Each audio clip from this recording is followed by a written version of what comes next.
Hello, everybody. Today's asynchronous work is on rules of exponents.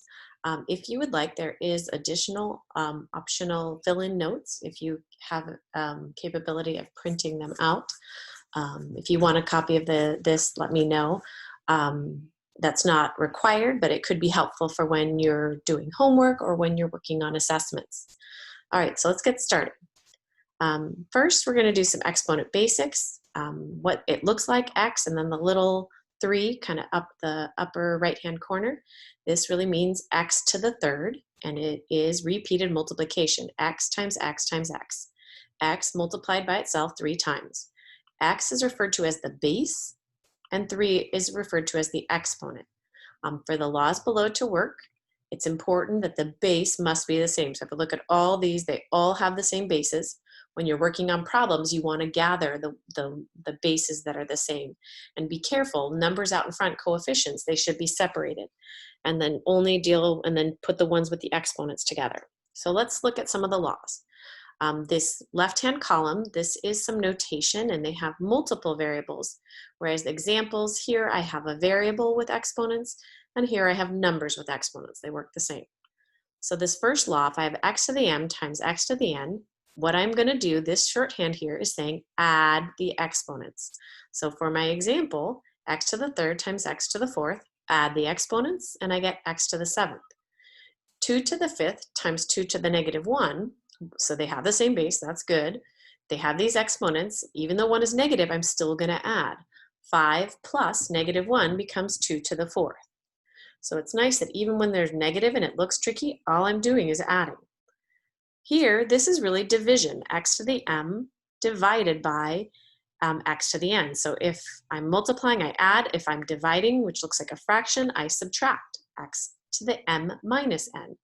So x to the 10th divided by x to the 4th, and I get x to the 6th, 10 minus 4. Here, I'll do the same thing, same base, 5 to the 4th divided by 5 to the 7th. 4 minus 7 is negative 3, so my answer is 5 to the negative third. Next, I have power to a power, x to the m, the whole thing raised to the power of n. I'm going to multiply those exponents, x to the power of m times n. And here, my example for x to the 4th, that whole thing to the third power, I'm really going to do this 3 times, which means I get x to the 12th.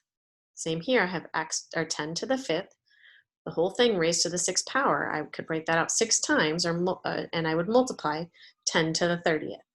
Please notice that here my law is really multiplication becomes addition, division becomes subtraction, raising to a power becomes multiplication. It's like stepping down an operational step. X to the negative 1. So just like exponents express repeated multiplication, negative exponents express division. So x to the negative 1 becomes 1 divided by x. And if I have a division problem, 1 divided by x to the 2nd power, I could write that as a negative exponent, x to the negative 2. Here, I have 1 divided by 3 to the negative third. This is like a double negative. Those double negatives, in turn, become positive. So I could write that as 3 to the positive third. All right, a quick little bit about scientific notation. This is not something we're going to spend a lot of time on, but it might come up in your science classes. Scientific notation is a way of writing very large and very small numbers compactly. For a number to be in scientific notation, it has to be written as a number multiplied by a power of 10. The first factor, the first number, has to be greater than or equal to 1, but less than 10. What that really means is I have a digit and then a decimal. Otherwise, it's not a scientific notation. And then the second factor is some power of 10. And usually we use the x for the multiplication. So let's look at an example. I have 5.32. This is one digit and then a decimal, and it's greater than 1, less than 10. Here, 10 to the 6th, that's a power of 10. When I rewrite this, I have 5,320,000. And what I really did is I moved this decimal. It was here 1, 2, 3, 4, 5, 6. I have my first digit, then 6 places. And I filled in the first 2 with the 3 and the 2 that were here in the number, and then I added zeros for the rest. Let's look at an example of going into scientific notation. This first number is very small. 0.000307.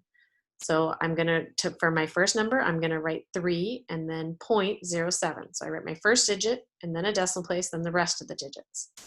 Now, how many places did that go? The decimal place, I had to divide 1, 2, 3, 4. So I had to divide by 10 4 times, which is 10 to the negative fourth. Remember that negative expresses repeated division. Since I was getting over here to get smaller, I have to divide. Here, I've got 25.6 times 10 to the fourth. It sort of looks like scientific notation, but this first number is not less than 10. So I need to move the decimal over one place, 2.56. And what that really does, to get from 2.56 to 25.6, that's a multiplication of 10. So here I had 4 tens, I need one more, and I'll get there. So I'm gonna get 5. So I have 2.56 times 10 to the 5th. All right, that's it for today. Have a great day, and I will see you next class.